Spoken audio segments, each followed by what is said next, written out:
And welcome back to another Fireside Chat with Grand Design RV.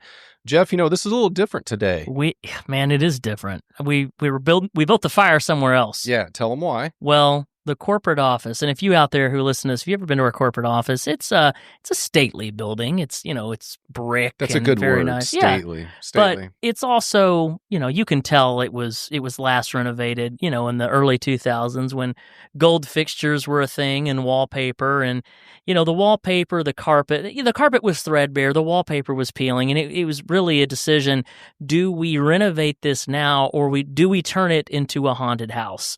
That was really it would have been a great haunted house. Mm-hmm. Maybe a few too many windows, but they decided to renovate it. Well, it was a well-used corporate office. Yeah, Put it that way. and we enjoy it, and now we have moved in. Time for changes. They say it's going to be a 6-month renovation.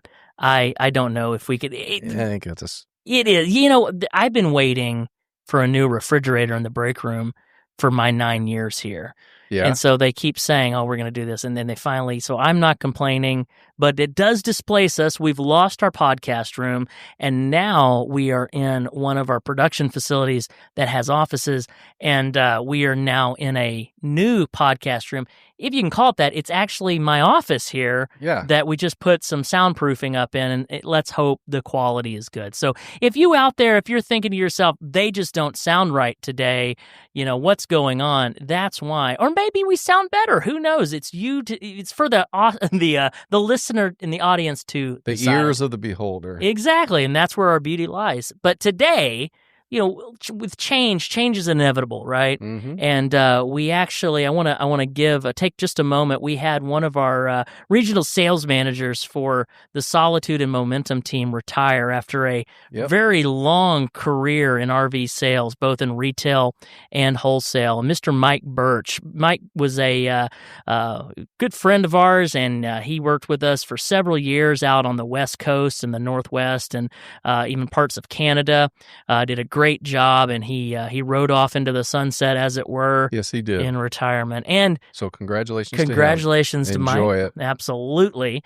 And then so we have to replace him. And how do you fill shoes like that? Well, you got to go with someone who knows what they're doing. Mm-hmm. And today in the studio, for the first time ever, we welcome one of our regional sales managers. Probably not the last, but I thought it was cool because today is Chris Flanagan's first day. Hey, Chris. Welcome, Chris. Well, welcome to the show. I know you're starting. This is day one, right? Hazing by fire. Yeah, that's the way. But you're not unfamiliar with Grand Design, right? I've known you for a long time because you actually have been selling Grand Design in the retail world for how many years?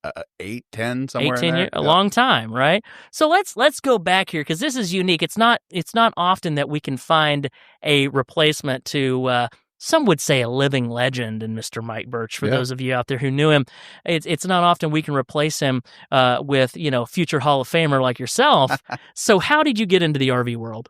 Basically, back in college, I was doing real estate part-time, and a buddy of mine, he was running a dealership down in New Braunfels, and then they decided to build out in the Katy area and asked me if I wanted to move out that way. My mom actually just had retired from the Marine Corps. She was moving out to the Houston area. So I decided, hey, I'll give it a shot, come out there, and then... There you go. And so you were born and raised in Texas? No, I was a military brat. My mom was in the Marine Corps, so... There you go. I was born in Memphis, Tennessee, lived in Albuquerque, San Antonio, Kansas City, and then been back in Texas ever since. All right, so tell me this. What was your favorite part of the country you lived in? Texas. Was it? Okay. That's why I went back. Okay, all right.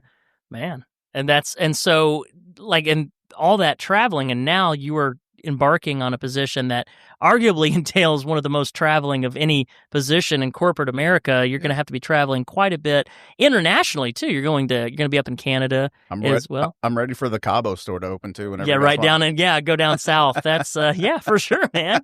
Well, and so you started in retail, and then as far as when I've known you, you have been going all across the U.S. doing shows, right? Yes, sir. So RV shows, typically in the first part of the year, but sometimes in the middle and the latter part of the year, dealers have RV shows. Tell me what that life is like. I know there's a lot of people that do it. Yeah, a lot of time on the road. Get to see multiple parts of the country. I've done Hershey, Tampa, Pomona, courtside, local dealer shows, Northeast, you name it. Yeah, I think there's a little bit of a stigma too sometimes because some of these the hired guns, if you will, they come out and they work the shows and then you never hear from them again. You were a little different, right? You would give customers your cell phone number, keep up with them. I mean, Absolutely. they would. I mean, I can just attest to the shows that I've worked with you. I mean, you really do know the product, and not just Grand Design. You have a very wide breadth of information and knowledge about all these different products. And here you are now. You've landed,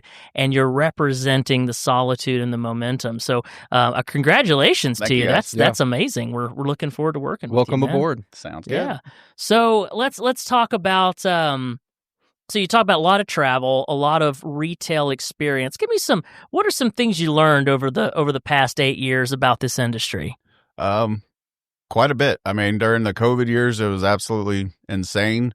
Not just the selling side, but getting parts and dealing with a unit coming in that they thought it was going to have one thing, and then it ends up being like a different fixture or whatever it might be. Just basically having to have that relationship with the factory too, to reach out and say, hey, when's this offline? These people are needing it by this date. Just having that conversation and having people pick up the phones has been amazing. That's why I've always loved the Grand Design team and family, is ease of access. Now, what drew you initially to Grand Design? Because you could sell anything, right? So what was it about Grand Design? Because, even though you were working with dealerships across the U.S., every time I saw you, you were right there next to the Momentums or next to the Solitudes or that sort of thing. So what drew you to that? It's basically the family at Grand Design. Literally a lot of people make great products, but being able to relay it to the customer that I get support from the factory, you're going to get it as well, is unmatched in my opinion. Gotcha. Yeah. And that sort of customer service, like, do you see that in any other brands out there? Not really. Not No. really. Like if I'm at a show and like there's a random question I might not know the answer to, if I'm dealing with a Grand Design product, I could literally reach out within 5 minutes. I'm going to have an answer. Some other brands, you might not get a call back for weeks. Right. Well, that's fair. I mean, people are busy, right? Well, So- and customers, if they have a question they want to know, they don't want to hear back weeks later. Right. And I think that's, for people out there listening, I mean, if you've ever dealt with in a buying process, not just an RV, anything. I mean, goodness, I every once in a while, every 12 years or so, I start looking at vehicles to replace my vehicle, the rice cooker, as I call it. You seem like a Consumer Reports kind of reader. Oh, buddy, let me just tell you.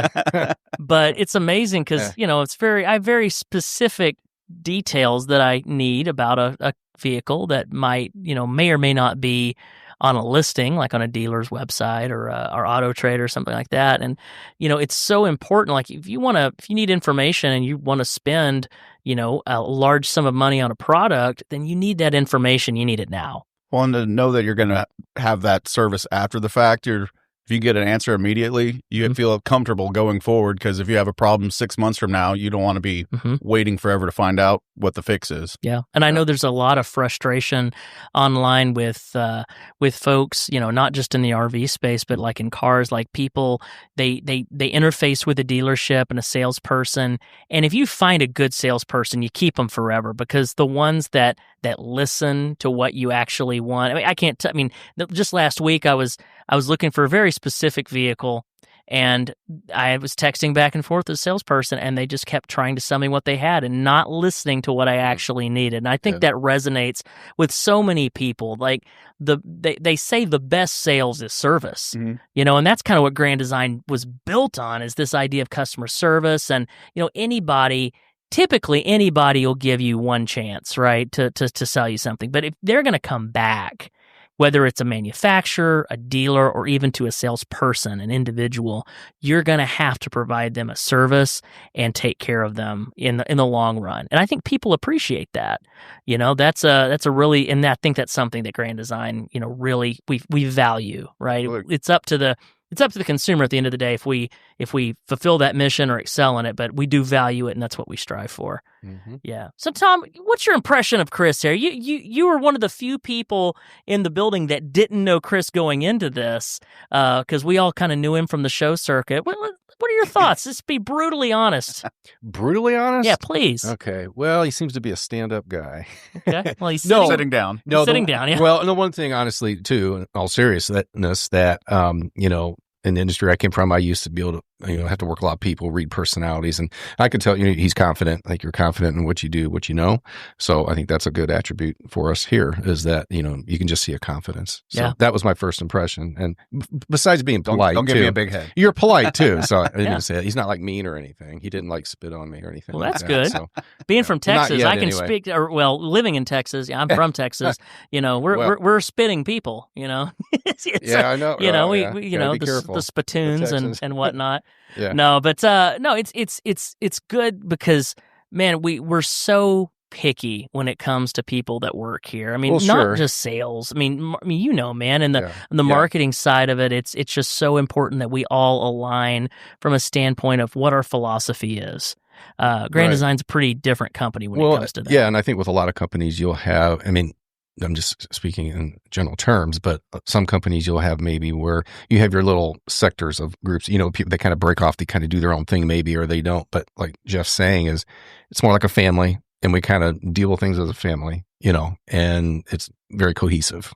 We're very like domino sensor. Well, you know what I mean? Kind of like, one domino falls, it's going to affect the other one. So you better be in line, know what you're doing, what you're talking about, and just work together. So, Chris, you're going to be out there, and you're going to be interfacing with the Grand Design owners out there, and if you guys, a lot of people out there listening to this might know Chris. You might not remember his name, but you might have met if you've been to the Hershey show or the Tampa show or some of the larger shows around the U.S. You probably saw him or have spoken to him in the display. And one of the things, like when our factory representatives go out, and there's a lot of folks who want to have a conversation, ask questions, things like that, because they know they're going to get the support and the answer that they need. I know that you're just making this transition, and this is day one, but let's talk about Chris as a person. All right, so we learned already a little bit about you. We learned that your parents were in the military, your mom was in the military, and you moved quite a bit. So, besides the professional side, what is Chris Flanagan life like on the day to day? What are the hobbies, man? What do you do? Obviously, when I have time off, because I probably spend between January and May, maybe 3 weeks home, because that's the busy show time. Everybody wants their camper by summertime. Spend a lot of time fishing, hunting, golf, spending time with my black lab. There you go. What's your black lab's name? Jax. Perfect. And so, does the lab hunt with you, or is it just okay? Oh yeah, he has his master hunt title. I can hand signal him, whistle train. He's ready to go. Oh, we're in. That's pretty cool. All right, see, we're going to get into this now. Like it would have been a shame not to talk about this. Well, I didn't personally train him. Well, that's okay, but you're his owner, and so you go out. You're duck hunting, I'm guessing, or duck, dove. Okay, so you go out there. Man, I'm thinking of like a Cabela's like Bass Pro cover. Like here's Chris with the over under shotgun. You got the dog. So you go out and just tell me about. Give me your best hunting story that involves Jax. I mean, there's been plenty, especially teal season when you have. Because we did basically a send-off party for my old black lab that passed away a few years ago.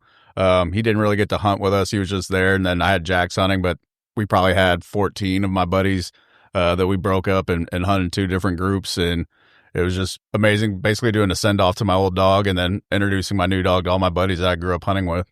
That's awesome. That's nice. awesome. So nice. you just go, you scare the ducks, you shoot them, he goes and gets them, right? That's scare the ducks. we scare them off the water when we're throwing the decoys out. They just come back later. Gotcha. But he goes and grabs it and brings it back. I've never been. I say that I went duck hunting when I was maybe 5 years old. I remember very little. Time to get you back out there. I probably need to go. You don't even need to go shopping. I got everything you need. Now, okay, well, perfect. Well, now I'm a little more familiar with a different type of hunting because growing up in Texas, you almost had to, and that is wild hog. Do you hunt wild hog, or I have? Have you? Wow. You ever done it from a helicopter? No, I got people that do that though. If you ever want to come down, I'd love to do that. I grew up. Well, if you really want a challenge, I can get you with my buddy down on the coast, and you can run hog dogs. Ooh, then it's personal. Yes, it is. Yes, it is. One of the dumbest things I've ever done in my life. I was maybe, I think it was a senior in high school, and I grew up on kind of a ranch, if you will. It was 200-something acres, which was pretty cool, a unique way to grow up. And there were wild pigs, and they're not quite like the ones you'd get in South Texas or in Florida. They're not javelinas; they're just feral, right? So they're not as dangerous or as smart. But after a while you get tired of just like, hunting them and shooting them. So I decided I was going to get a spear. And I ordered a spear online, and I'm dumb, so I got the wrong kind. I didn't get a pig spear, I got a throwing spear, and didn't know at the time how dangerous that could be, because they can run up the spear and just like gore you or whatever. But I'll never forget going out, and there was this clump of trees, like dense vegetation, and I went out there just before sunset with just a spear, crouched down and waited, and all of a sudden I was surrounded by hogs. And I don't think I've ever been more. How much corn did you put down? No corn. I just knew they would come. That's where they had been, and where they bedded down, and they had the little piglets with them and all the thing. And I just like crouched down, and I remember thinking like mentally, I'm like, oh, that's what I'm here to do. But I couldn't help but just like shake. I was so scared. And so I just decided I was going to yell and run at them and throw my spear. And long story short, they ran away. I was about to say, they're probably more scared of you than you are of them. They so you did not get a... You used the crazy man tactic. You I just did. ran at them and yelled. I did, screamed. and it did not work. So I decided after that, you know what, just stick with the gun. Because, down there, Tom, they're a nuisance. You've got to, there's not a season, there's not a permit. You're just encouraged to take them out because they destroy so much land. Mm-hmm. But yeah, it's not nearly as refined. You wouldn't put me on the cover of a Cabela's catalog, just put it that way with that. But it's cool, man. So you hunt and you fish. Do you do any, what do you fish for?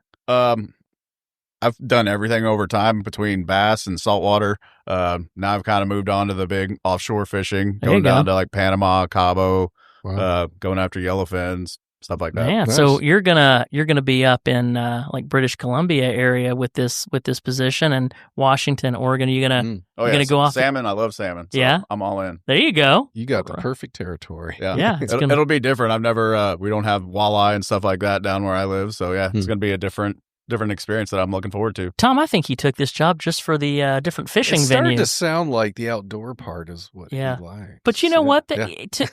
We may jest a little bit, but man, I'm telling you, it is a breath of fresh air for this position. And we do have quite a bit at this at Grand Design, but as an industry, and I think a lot of our consumers and dealers even know this, there's just a lot of people that are in the RV industry that are just not outdoorsmen or outdoor people. Yeah.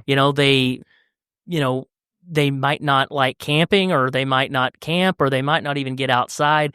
This industry really is. I mean, why do you get an RV but to go out and enjoy the great outdoors? Yeah. Even if you're going to use it as, like a, kind of, you're like, if you're a snowbird or whatever, you have that freedom. You're outside, you're in nature. And I think that's a big deal, man. So I applaud that. And I would encourage you on your days off out there in the bush. And absolutely. Already got some spots marked out. Perfect. Can't wait to go to the Calgary Stampede and then run over to Banff. There you go. There you go. That's a great place. I mean, that's kind of the, there's a little bit of an allure with that business travel. And it's one of those things that I was talking to a buddy of mine who travels pretty extensively. And it's like, all he gets to do, he goes to Denver, and he goes to New York, and he goes to Atlanta, and he goes to Dallas, he goes to LA, but he never goes a mile from the airport. He goes there, he checks into a hotel, goes to a conference, leaves, never gets to see anything. Man, yeah. I think it's right. It's kind of nice because how contiguous the territories are, that you're going to be driving from dealer to dealer to dealer, and there's some incredible parts of this country that you need to see. Well, one of the cool things about what I do is the fact that I get to see parts of the country that I wouldn't get to see otherwise. Yeah, as I'm driving around scouting or lifestyle shoot, it's cool. Speaking of which. Yeah. You guys recently completed a shoot for the new Lineage B van, right? We did, Arizona. Where'd you go? Arizona? Yeah, on the southern rim, just outside Grand Canyon area. Nice. So we still had some canyons, behind in the background. It was really cool. And that stuff's live, right? It's on the website, isn't it? It is. That's awesome. I put together like a hype video for the B van of the footage I got, the drone, the highway, and things like that. So yeah, it was a very cool, Flagstaff area. Shout out to Flagstaff. Yeah. Pretty much Flagstaff. Went down to Sedona just for a little bit. Nice. Just a touch on one day for a couple hours, but mainly in the Flagstaff area and up by the Grand Canyon area. Yeah. Would you be willing to put a hype video together for Chris Flanagan? I would do that if I have footage to work Be a with. perfect introduction to all the new dealers I'm going to have out there. There we go. Yeah. Yeah. Maybe a that'd music probably be a good video. idea. We I don't probably know about should. that. Do I get the option on the music? Well, yeah. Okay. So here's the Well, I'm next. not thinking, absolutely. Copyright. Well, that's true. That's true. We're Yeah. still waiting on some things to go through. But if we won't play the music itself on the podcast, but if you had to do a music video to an existing song, what would it be? Oh, We can say it. That's legal. To Yeah, we'll the say name. it. Yeah. We'll say it. I don't know. You have to think about that one. It might be. At least what genre? Well, that's what I'm saying. I listen to okay. all sorts of music across the board, It yeah. could have been Red Dirt Country. It could have been the Eagles. It could have been a number of different. Could have been Tiesto. I don't know. Heavy metal. It could. Well, yeah, I like Pantera as well. Okay. Wow. Oh, that's really good. Jack of That's all almost trades. like speed metal, isn't it? Kind of. Tell you what, man. Well, Yeah. cool. Well, man, we're so excited, dude. We're so excited to have you on board. And for the people listening, it's been a little bit different in that, we're just, you don't have much to say right now about on the job because you haven't actually been on the job yet. We just gave you your laptop. Yeah, I'm but, still trying to figure out the password thing. Yeah. I tell you what, That's Tom, how fresh he is. he's man. fresh. He still has the default password, and we've been trying together to change it. The password requirements these days are just incredible. Like 372 characters, nothing less than 10. Yeah, exactly. It's just crazy. Exactly. Yeah, that's an exaggeration, folks, but you know what I'm saying. It's 16, but 16 characters is a lot. And I want to take this moment just as a PSA, guys. Make sure you're changing your passwords every once in a while. We don't want anyone else out there to get hacked. No breaches. And, breaches. I was even an overachiever. I had like 21 characters and it didn't work. Wow. Yeah. Yeah. See, that just goes to show we take it seriously here, guys. Your information's safe with us. Information is safe, and you're just in time because ramping up a few months here, going to Hershey. Oh yeah, yeah. Let's briefly talk about it because here's a point of intersection that's pretty cool. You've worked Hershey for several years now. Mm. I've worked Hershey. Tom, you've been out to Hershey. I have not. This will be my first year. What? I just went to Tampa for the first time this year. In 25. Oh man, yeah. I forgot. I'll be there. And you've been here how long, Tom? This is my 7th year. I'm getting ready to start my 8th year in a few weeks. That's right. So, Chris, if you're not in sales, you have to stay here 7 years before we let you go to a show. It's very that's right. You have to earn it, I guess. It's topsy turvy. But Hershey is cool because you've seen it from the dealer side. Mm-hmm. We just do a lot at Hershey. Clearly there's a bunch of units there. There's a bunch of people that come in. Chocolate. There's chocolate, right? The Hershey, Pennsylvania. It's a nice, it just kind of depends on the day and the wind direction. You might get chocolate, you might get like trash smell. I don't like sewage. It's kind of a weird thing. Rain, lantern flies, a couple different things. Yes. Tom, do you know about the lantern flies? No. If you see them, you got to step on them. You do. It's pretty much law in Pennsylvania now that if you see this lantern fly, they're actively encouraging you to kill these bugs. Were they like super huge or something on steroids? Well, they destroy a bunch of crops, notably grape crops. They tend to like destroy those, and they're just everywhere. And they fly around. They hit you in the face. You see them at the show a lot? Oh, they're all over. Last year, it seems like it depends on what part of the park you're on. Because last year we were good, but the year before when we were up by the walkway over the street, they were everywhere. Yeah, like you couldn't step on concrete without there being a dead bug on the ground. Yeah, I could just fly the drone around, just chop them up. That would be pretty cool. They might gang up on you, Just though. kidding, folks. But yeah, it's you. PETA can't get mad at you because you're supposed to kill them, though. That's true. They have we're told billboards. They've got billboards that have like, see this, like squish it. Oh, okay. Yeah. I mean, it's pretty brutal. I wouldn't want to be. They're like public enemy number one over there. Yeah, invasive species, 100%. Yeah, it's not good. But wow. anyway, Did not know that. Yeah, that's probably the one negative of Hershey. If I had to say, like, if you're putting a list together, like on this side is all the pros of, you got all these units, you got all these dealers, you can see everything you want to see. It's new stuff. There's a crab cake truck there that's really good. Really? So there's crab cake sandwiches. Now here's the thing. Man. Guys, we'll probably do a whole episode for Hershey, but I'm just going to give you this little hint. If you're okay with spending like $17 on a sandwich, it's expensive, but it also means there's not usually a line. Okay, there's a Chick-fil-A truck there too, and you'll stand in line for 30 minutes to get one of those sandwiches for $12. Spend the extra money, you can get the crab cake sandwich. And I can tell you, I've probably eaten there, of the probably 5 or 6 years that I've been to Hershey, I've had a crab cake sandwich every time. Never gotten sick. Okay? I can tell you, like some people, it's like, where's the ocean? It's close enough. Right. They drive over from Maryland.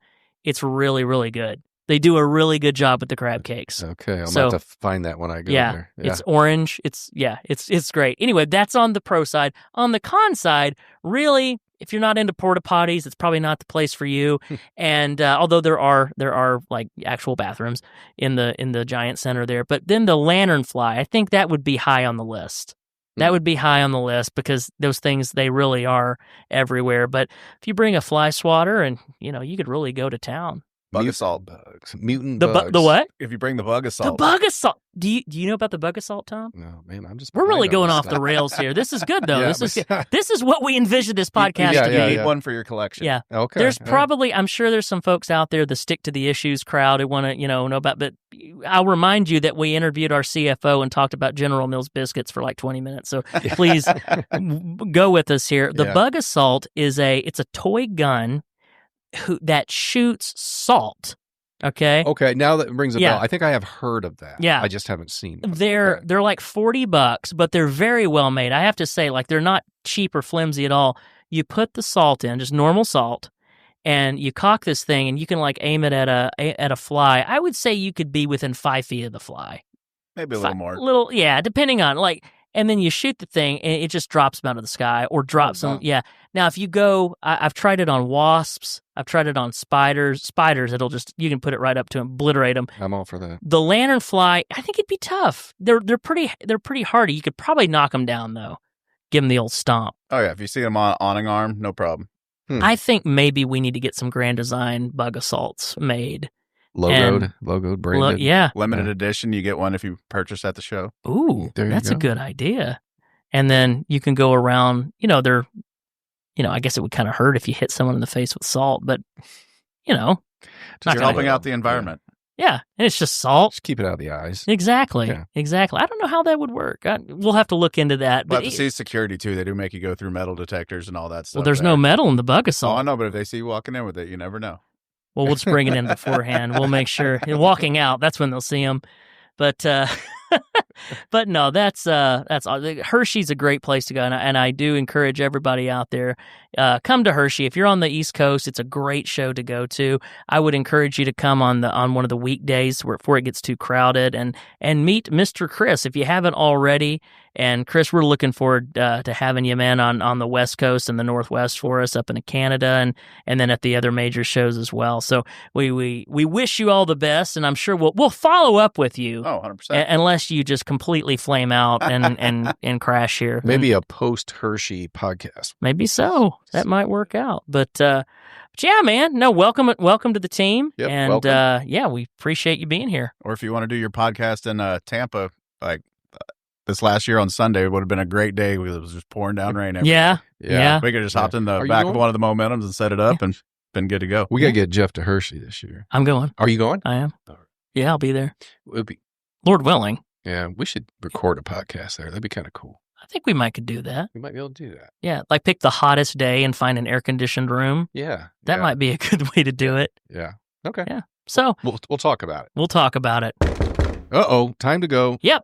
Oh, wait a minute. Huh. I don't see anybody at the door. Yeah, the door's Who glass. knocked?